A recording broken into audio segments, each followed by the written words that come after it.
मैं अभी सुनील जी का भाषण सुन रहा था,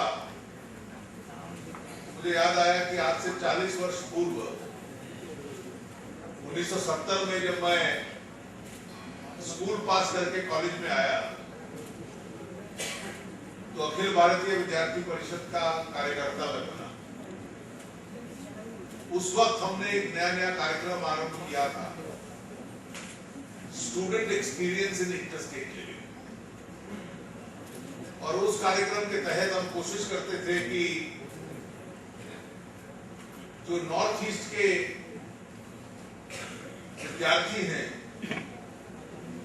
एक सीमित स्तर पर हम कार्यक्रम करते थे कि वो देश के विभिन्न प्रांतों में जो हमारे कार्यकर्ता हैं कुछ समय तक आए और हम लोगों के परिवारों में, घरों में रहें और एक सामाजिक और भावनात्मक रिश्ता हमारा उनसे बने।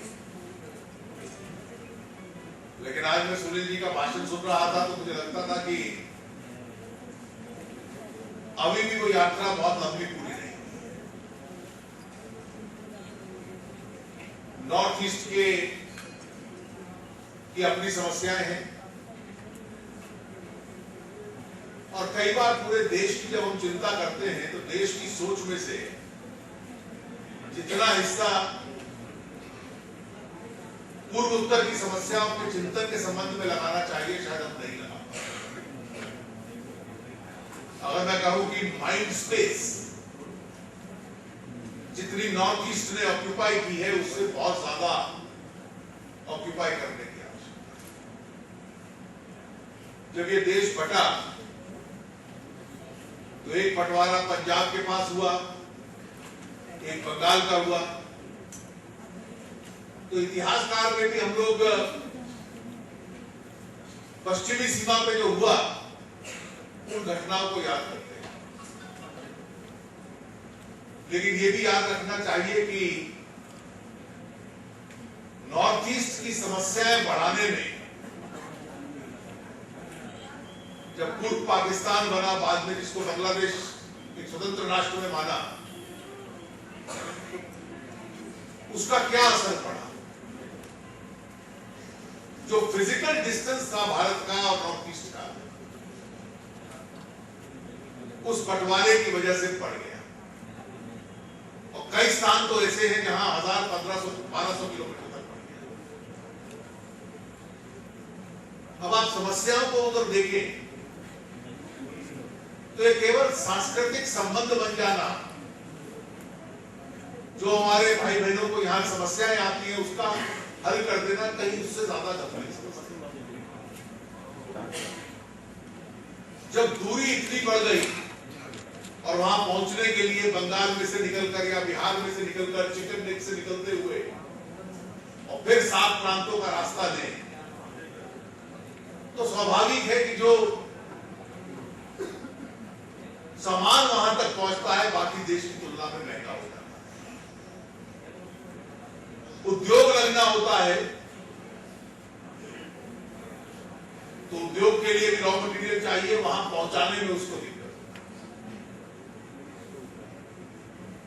लैंडलॉक है, कोई सीपोर्ट नहीं है। बांग्लादेश की अपनी समस्या है कि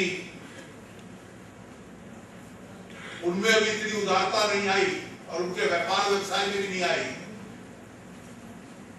कि कॉरिडोर नॉर्थ ईस्ट और भारत के बीच में दे दें तो शायद वो अपना आर्थिक लाभ भी उसमें बना सकते हैं।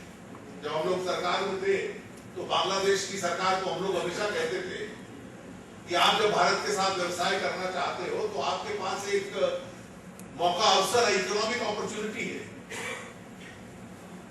You charge for this corridor, और उसमें चाहे गैस है, चाहे बिजली है, चाहे सड़क है, चाहे पोर्ट है।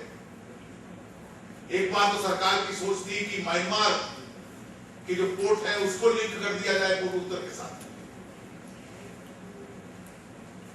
ये सारी समस्या नॉर्थ ईस्ट की सीमा पर होने की वजह से वहां कई सबवर्सिव ग्रुप्स भी काम करते रहे, इसलिए कुछ एक्सट्रीमिस्ट एलिमेंट्स भी आए। और एक स्वाभाविक है कि निग्लेक्ट भारत सरकार की तरफ से हम गर्व करते हैं कि पूरे देश के अंदर नेशनल हाईवे बन रहे हैं, लेकिन अटल जी ने जब नेशनल हाईवे की योजना को नॉर्थ ईस्ट के साथ लिंक किया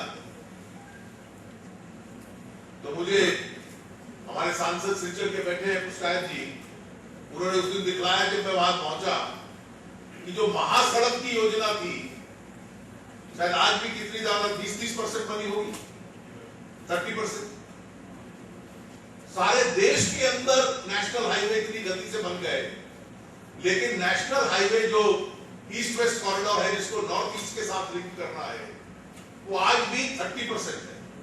और देश में जो बाकी शेड्यूल्ड हाईवेज हैं किसी की स्थिति इतनी खराब नहीं। जो पानी की वजह से हाइडल की सुविधा और अपॉर्चुनिटी हो सकती है उसको एक्सप्लॉइट नहीं किया गया।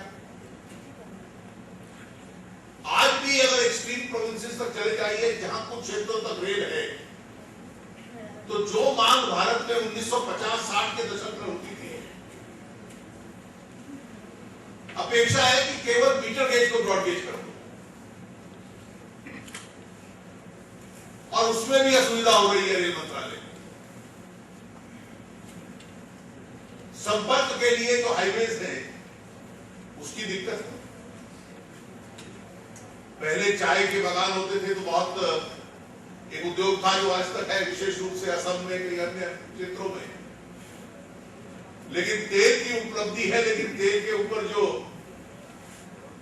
रॉयल्टी मिलनी चाहिए उसमें राज्य के कितने अधिकार होंगे वो अभी तक नहीं बनता है। और सबसे गंभीर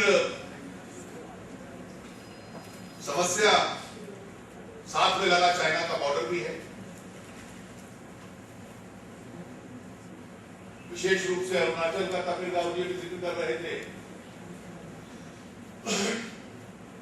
चाइना के जितने नेबर्स हैं, पड़ोसी हैं, उन्होंने अपनी बॉर्डर की समस्या उनके साथ हल कर दी, लेकिन भारत अरुणाचल बॉर्डर के साथ वो उस समस्या को पनपने दे देना चाहता है।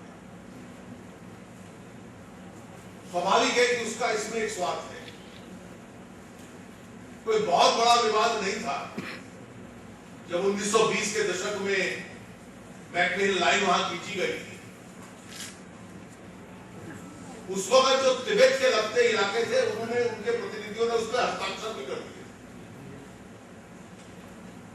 लेकिन चाइना जिसने उन तिब्बत के उन क्षेत्रों में कब्जा किया वो उसको स्वीकार नहीं करता।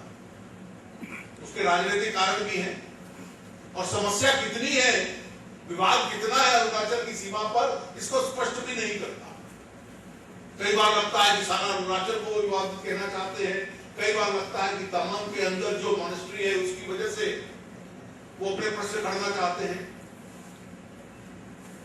और इस पूरी दुविधाओं में से संघर्ष करते हुए एक तो अच्छा सिग्नल वहां से मिलता है कि आज हजारों की संख्या में अगर वहां शिक्षा की सुविधा इतनी नहीं है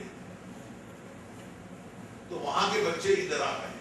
मुझे याद है, मैंने जिक्र किया जब हम आज से 4 दशक पहले पढ़ते थे कॉलेजेस में, तो तब भी कम मात्रा में नॉर्थ ईस्ट के विद्यार्थी खूब आते थे, हॉस्टल में रहते थे। कुछ विश्वविद्यालयों में विशेष हॉस्टल उनके लिए थे। अधिक बढ़ाने की जरूरत है, और अब तो बहुत अच्छी संख्या हो गई। और मैं कई इसका एक प्रत्यक्ष अच्छा असर देख रहा हूं कि कई ऐसे प्रोफेशंस हैं पिछले 5-10 वर्ष में मैंने देखा, हॉस्पिटैलिटी इंडस्ट्री में, होटल्स में, एयरलाइंस में, नर्सिंग में, नॉर्थ ईस्ट की बहनें विशेष रूप से काफी आगे बढ़ रही। पहले सिर्फ केरल के बच्चे मुझे नर्सिंग में आते हुए दिखते थे, अब नॉर्थ ईस्ट के भी बहुत संख्या में आते हैं, विदेश भी जाने लग पड़े। और आज आवश्यकता जिस इमोशनल इंटीग्रेशन की है